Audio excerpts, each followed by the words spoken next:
9 a.m. to 10:30 a.m. online, worldwide, Freedom Mindset Radio. And you can check out my books, Political Satire plus Fight Back Legal Abuse, on Amazon.com. That's great. That's wonderful. Thank you, Thank you so much for your time, Rose. I appreciate it. And this, yeah, because like I said, I couldn't believe I couldn't believe it. I watched Fox News, and the first thing they had on was a damn regime talking about Ebola, what we're going to do to help the economy out. He was just all over the place. He had no direction at all whatsoever. He had no direction, and it was just unbelievable. That's why I just wanted you on the air today, because this guy was unbelievable. This guy is just he's a lunatic. He's a lunatic. Well, I don't know. I didn't hear it, but I do know that creating fear tactics by telling us not to be fearful, and so anything they say is generally the opposite of what their intent is, in my opinion. Right. There's no plan. There's no clue as far as dealing with this Ebola issue at all. He had ideas, but there's nothing out there right now. I mean, and like I said before, with the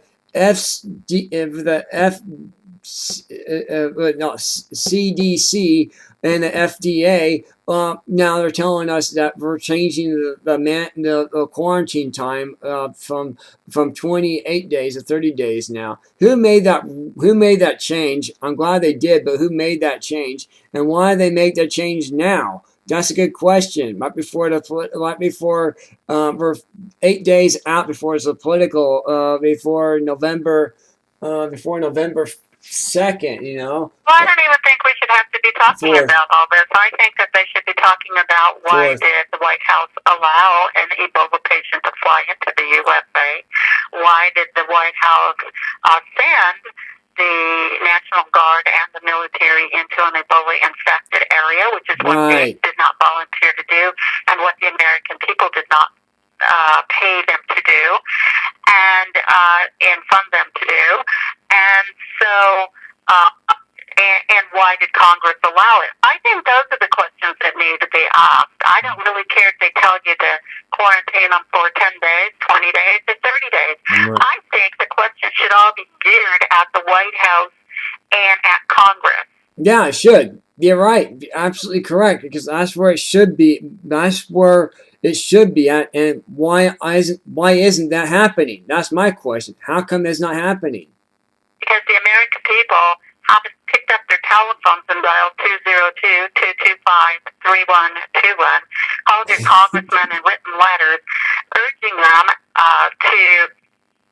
to answer these questions and asking them questions and telling them that, you know what, your answers and what you're doing is being that they are following what they are doing and their actions and their answers on how they're going to take back our country, our Constitution, our Bill of Rights, and restore them, and restore honesty and decency and integrity into our government, because they pretty much are in the toilet right now. Right.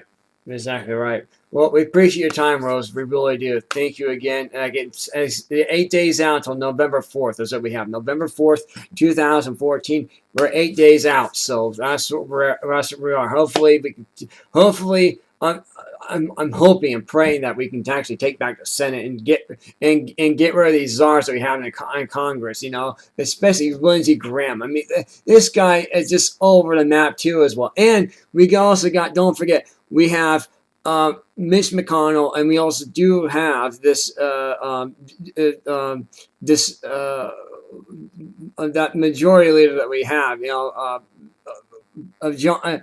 Is it John Boehner? Yeah, John Boehner. This guy is a piece of work he's a piece of work in itself. This guy. Can you believe the latest news?